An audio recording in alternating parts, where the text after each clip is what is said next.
د مولوي محمد یعقوب مجاهد په زړه پورې وینا ملا یعقوب مجاهد دا ځل پر پاکستان سم اور بل کړ.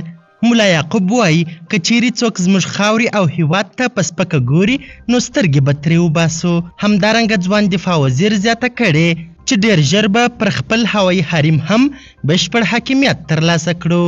دا چې ښاغلي مجاهد نور څه ویلي هغه پاکستان ته کوم خبرداری ورکړی او د هوایي حریم د بشپړ حاکمیت کومه لار یې موندلې.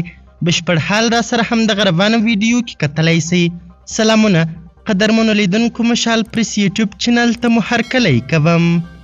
هڅه او کوشش کوو تر څو لکه څنګه چې پر د هیواد پر ارضي تمامیت باندې حاکم یو او الحمدلله دا مو ثابته کړې هم ده پر فضا باندې به هم حاکم کېږو په فضل خدای.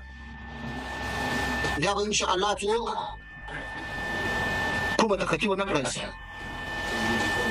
هر څوک دا تخطي کوي نو ته توصیه دا ده چې باید زموږ د هیواد حریم د دې احترام وکړي او دا احترام په نظر کې ولري او هېڅکله د احترامۍ په نظر افغانانو او د افغانستان پاکې خاورې ته ونه ګوري. که څوک زموږ خاورې ته په بې احترامۍ سره ګوري موږ بیا د شته امکاناتو په وجود کې کولی شو د خپلې خاورې او د خپل ځان څخه دفاع وکړی شو او دا چل مو زده ده.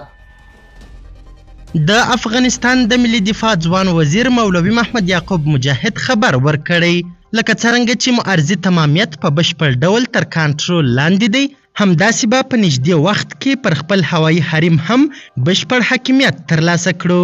مولوي محمد یعقوب مجاهد چې تېره ورځ یې کابل کې د کورنۍ چارو وزارت په تالار کې د درې ګونو امنیتي او دفاعي ځواکونو ستاین غونډې ته خبرې کولې وویل که هر څوک یې خاورې ته په سپکه وګوري نو د شته امکاناتو په کارونې به ورته ځواب وویل سي.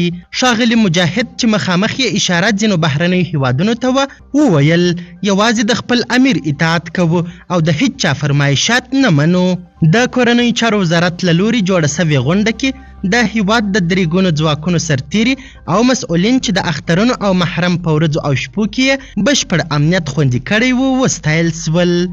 قدرمنو لیدونکو د ویډیو له کتلو مو نړۍ مننه.